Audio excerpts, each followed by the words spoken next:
Good evening students. Last time we discuss chapter 5th। हमने chapter 5th को discuss किया था और वो हमारा कंप्लीट हो चुका है। 5.7 हमने कंप्लीट कर लिए।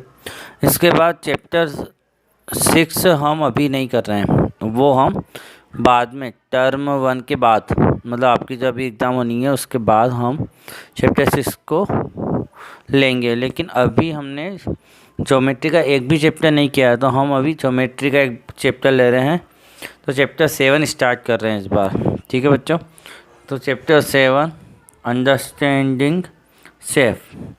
तो अंडरस्टैंडिंग शेप में हमारे पास क्वाड्रिलेटर के बारे में एक चैप्टर है।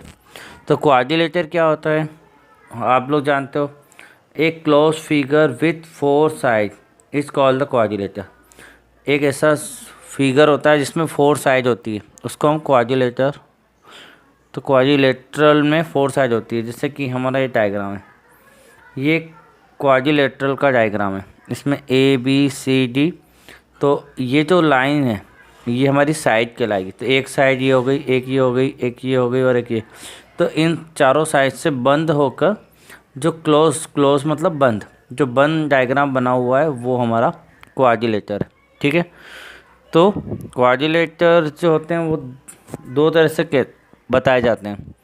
एक होता है कॉन्वेक्स क्वाड्रिलेटर और एक होता है कॉनकेव क्वाड्रिलेटर। तो कॉन्वेक्स क्वाड्रिलेटर और कॉनकेव क्वाड्रिलेटर क्या होता है ये हम समझ लेते हैं, ठीक है। तो बच्चों सबसे पहले आपको चैप्टर में क्वाड्रिलेटरल की डेफिनेशन लिखनी है। तो डायग्राम आप पेंसिल से बनाओगे, ठीक है। डेफिनेशन लिखने के बाद डायग्राम पेंसिल से बनाने हैं आपको। हमने पेन से बना रखे हैं, लेकिन आपको वो क्लियर नज़र आ जाए इसलिए पेन से बनाएं। लेकिन फेयर कॉपी में ज्योमेट्री के जो डायग्राम होते हैं, फिगर जो होते हैं, वो पेंसिल से बनाए जाते हैं, ठीक है। तो फर्स्ट डेफिनेशन आपकी होगी, एक close figure with 4 side is called the quadrilateral. अब ये डायग्राम क्वाड्रिलेटरल का हो गया, 4 साइड होनी चाहिए, ठीक है। ए बी सी डी नाम देना। अब हमने बात की थी कॉन्वेक्स क्वाड्रिलेटरल। तो कॉन्वेक्स क्वाड्रिलेटरल होता क्या है, जनरली हम जो पढ़ते हैं वो कॉन्वेक्स पढ़ते हैं। तो कॉन्वेक्स क्वाड्रिलेटरल मतलब ऐसा क्वाड्रिलेटर जिसमें 4 साइड होती है। तो क्वाड्रिलेटरल कॉन्वेक्स कब होता है, तो एक quadrilateral has interior angles that measure less than 180 degree each. मतलब ऐसा क्वाड्रिलेटर जिसके इंटीरियर एंगल्स जो होते हैं, अंदर के जो एंगल होते हैं, जैसे कि यहाँ पे ये अंदर का एंगल है, एंगल ए, ये अंदर का एंगल है, एंगल बी ये अंदर का एंगल है, ये सी अंदर का है और ये डी अंदर।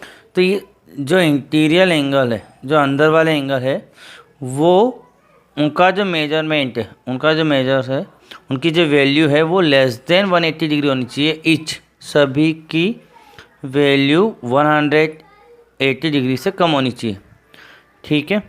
तो यहाँ पर सभी के एंगल की वैल्यू हमें पता है कि 180 डिग्री से कम। स्ट्रेट एंगल तो बन नहीं रहा यहाँ पे, है ना। तो ये जो क्वाड्रिलेटरल है ये कॉन्वेक्स क्वाड्रिलेटरल, ठीक है। इसके अलावा एक और तरह से हम इसको डिफाइन कर सकते हैं कि the diagonals are contents internally inside of this quadrilateral. तो डायगोनल जो होते हैं वो इसके अंदर बनते हैं। डायगोनल क्या होते हैं, अपोजिट वर्टेक्स को कनेक्ट करने वाला जो लाइन सेगमेंट होता है ये होता है डायगोनल। तो इसमें कितने डायगोनल होते हैं, 2 डायगोनल होते हैं। एक तो जैसे हमने AC बना दिया और एक BD बना दिया। तो AC और BD जो है ये डायगोनल है। तो ये कहाँ बन रहे हैं, ये इनसाइड बन रहे हैं, अंदर बन रहे हैं। तो कॉन्वेक्स में सारे डायगोनल कहाँ बनते हैं, इनसाइड, अंदर बनते हैं, ठीक है। तो एक ये बात कॉन्वेक्स के लिए है कि उसके सारे एंगल का जो वैल्यू है, सभी एंगल की जो वैल्यू है वो 180 से कम होगी। कभी भी कोई भी एंगल 180 से ज़्यादा नहीं आएगा। और उसके जब भी डायगोनल आप बनाओगे तो वो अंदर बनेंगे, तो वो होगा कॉन्वेक्स क्वाड्रिलेटरल। तो ये डेफिनेशन हमने लिख दी है, डायग्राम हमने बना दी है, ठीक है। तो आप पैरेललोग्राम का डायग्राम बना सकते हो, स्क्वायर बना दो, रोम्बस बना दीजिए, कुछ भी बना दीजिए। जो हम स्टडी करते हैं नॉर्मली कॉन्वेक्स क्वाड्रिलेटरल के बारे में करते हैं। अब कॉनकेव क्वाड्रिलेटरल जो होगा उसमें वही चीज़ है कि एक quadrilateral has one interior angle date greater than 180 degree. मतलब ऐसा क्वाड्रिलेटरल जिसका एक एंगल भी, वहाँ तो सारे एंगल 180 से कम होने चाहिए थे, है ना, लेकिन यहाँ पर एक एंगल भी अगर रिफ्लेक्स एंगल है, ये क्या है 180 से ज़्यादा की वैल्यू है ये, है ना, ये यहाँ से स्टार्ट हुआ, स्ट्रेट एंगल ऐसे आएगा, स्ट्रेट ऐसे ना आके इधर जा रहा है, मतलब 180 डिग्री से भी ज़्यादा की वैल्यू है, मतलब कि ये एंगल, एक एंगल जो है वो क्या है 180 डिग्री से ग्रेटर है। तो इसने यही कहा ऐसा क्वाड्रिलेटर जिसमें वन इंटीरियर एंगल भी अगर ग्रेटर देन 180 है, अगर एक एंगल भी 180 से ग्रेटर है, तो ऐसा क्वाड्रिलेटरल जो होगा वो कौन सा होगा, कॉनकेव क्वाड्रिलेटरल। ठीक है। इसके अलावा अगर हम इसका डायगोनल बनाएं तो एक डायगोनल तो ऐसे बनेगा अंदर की तरफ, है ना, ये तो इनसाइड बना, लेकिन एक डायगोनल ऐसे बना तो ये कहाँ बनेगा, आउटसाइड बन रहा है ना।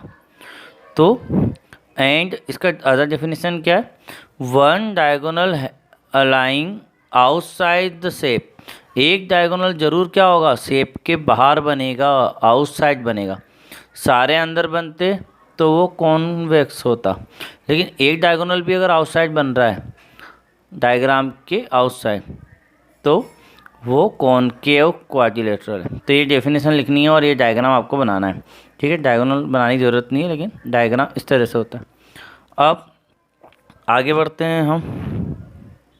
तो क्वाड्रिलेटरल जो हम पढ़ते हैं वो कॉन्वेक्स क्वाड्रिलेटरल पढ़ रहे हैं।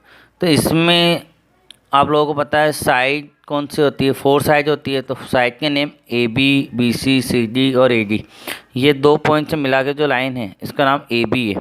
तो ये साइड को बताएगा। तो 4 साइड होती है, ए बी, फिर बी सी, फिर सी डी और ए डी या डी है ना। इसी तरह से 4 वर्टिसाइज, ये जो पॉइंट होते हैं ये वर्टेक्स होते हैं या वर्टिसाइज होते हैं ना।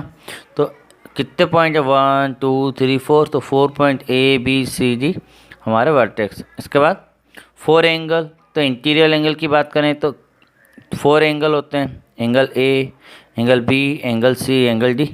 और डायगोनल 2 डायगोनल होते हैं। तो क्वाड्रिलेटरल के अंदर 4 side, 4 vertices and 4 angle and 2 diagonals. तो 2 डायगोनल तो अपोजिट वर्टेक्स को मिलाने पर ये ए सी का एक डायगोनल और बी डी को मिलाया ये दूसरा डायगोनल, तो 2 डायगोनल होते हैं। ठीक है। इसके बाद और मेन चीज़ इसमें और क्या क्या है, बेसिक चीज़ क्या क्या है जो हमें जानकारी होनी चाहिए। जैसे अगली चीज़ आ रही है adjacent side of a quadrilateral, मतलब एडजेसेंट साइड जो होती है क्वाड्रिलेटर के अंदर वो क्या होती है वो देखना है। तो any 2 side of quadrilateral having 1 common points are called the adjacent sides. मतलब ये जो आप डायग्राम है, इस डायग्राम में कॉमन पॉइंट, मतलब अगर ए पॉइंट कॉमन ले लिया तो इस ए से जुड़ी हुई एक तो ए बी है और एक ए डी है। तो ए बी और ए डी जो है वो एडजेसेंट है।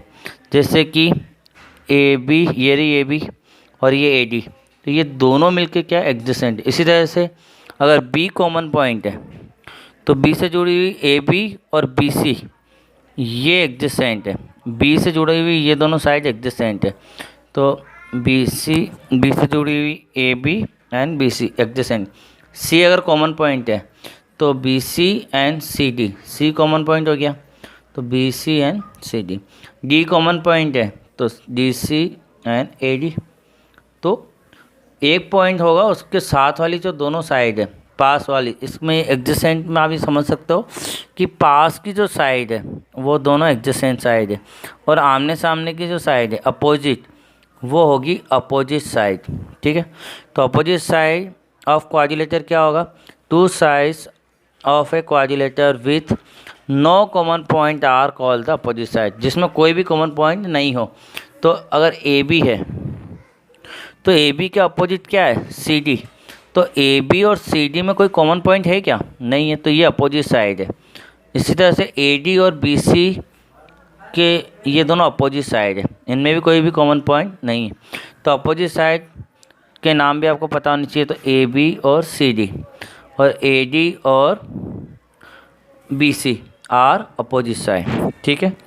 इसके बाद नेक्स्ट आ रहा है एडजेसेंट एंगल ऑफ क्वाड्रिलेटर। तो एडजेसेंट एंगल क्या होंगे?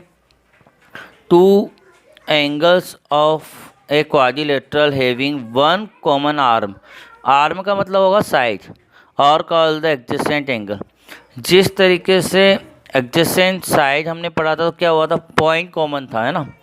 इस बार क्या है? एंगल है। तो ये साइड AB कॉमन है, तो इसका जो एंगल A है या एंगल B है, इस साइड के ऊपर जो दो एंगल है पास वाले एंगल, वो एडजेसेंट एंगल होंगे। B और C ये एडजेसेंट एंगल है। क्यों? ये BC साइड इनमें कॉमन है, तो साइड के दोनों पॉइंट जो है वो एडजेसेंट एंगल को बताते हैं। तो ये हमने पढ़ा adjacent angle of the quadrilateral, ठीक है। अब लास्ट पॉइंट हमारा अपोजिट एंगल्स ऑफ क्वाड्रिलेटर, मतलब जिनमें कोई भी साइड कॉमन नहीं होगी, है ना। डेफिनेशन होगी two angles of a quadrilateral not having a common arm, जिसमें कोई भी कॉमन साइड नहीं है, are called at the opposite angle. Means अगर आपका ये क्वाड्रिलेटर है ABC और D, तो AB और कॉमन है, तो A एंगल और B एंगल तो क्या हुआ? एडजेसेंट एंगल, है ना। लेकिन अगर A और C देखा जाए तो AC कोई साइड है क्या कॉमन? नहीं है ना। ये अलग है और C अलग है, तो ये अपोजिट एंगल है। तो अपोजिट एंगल होंगे A और C। और इसी तरह से B के साथ कौन सा अपोजिट होगा? D। तो एंगल B और D अपोजिट है, तो यहीं पे A and C opposite angles and B and D are opposite angle. तो B के साथ D अपोजिट है, A के साथ C अपोजिट है। तो ये हमने क्वाड्रिलेटर में 4 अलग अलग तरह की चीज़ें देखी। उसके बाद नेक्स्ट हमारा है प्रॉपर्टीज ऑफ क्वाड्रिलेटर, जो कि है number 1 property angle sum property of quadrilateral. तो क्वाड्रिलेटर में कितने एंगल होते हैं ये तो आपको पता है, 4 एंगल होते हैं। और सारे एंगल का सम अगर देखें, ये एंगल A है, ये एंगल B है, ये एंगल C है और ये एंगल D है, तो एंगल ABC का जो सम है वो कितना होगा? तो sum of 4 interior angle of quadrilateral is 360 होता है। और ये किसके इक्वल होता है? या फिर हम कहते हैं 4 राइट एंगल्स के इक्वल है। तो नॉर्मली 360 तक कहा जाता है कि sum of all the quadrilateral angles is 360। तो क्वाड्रिलेटर के सारे एंगल का सम जो होता है वो 360 होता है, ठीक है। तो बच्चों ये हम एक बार जानते हैं कि सारे जो एंगल है हमारे पास, angle A plus angle B plus angle C plus angle D, सभी का सम कितना होगा? 360 होगा। ये हम प्रॉपर्टी जानते हैं, ठीक है बच्चों। नेक्स्ट है हमारे पास क्लासिफिकेशन ऑफ द क्वाड्रिलेटर्स, मतलब क्वाड्रिलेटर के अलग अलग जो टाइप्स होते हैं, जो स्पेशल टाइप्स, हम इनको स्पेशल टाइप्स कहेंगे, है ना। तो ये जो स्पेशल टाइप्स है, जैसे parallelogram, rectangle, rhombus, square, trapezium, kite, ये हम इनके नाम भी देखेंगे, इनकी डेफिनेशन भी देखेंगे, इनकी प्रॉपर्टी देखेंगे, इनका शेप कैसा होता है वो देखेंगे। और ये बहुत ज़रूरी डेफिनेशन है, क्योंकि ये 9th 10th और आगे जब भी आप मैथ्स लोगे पढ़ोगे तो ये सारी बेसिक चीज़ें आपको याद होनी चाहिए, है ना।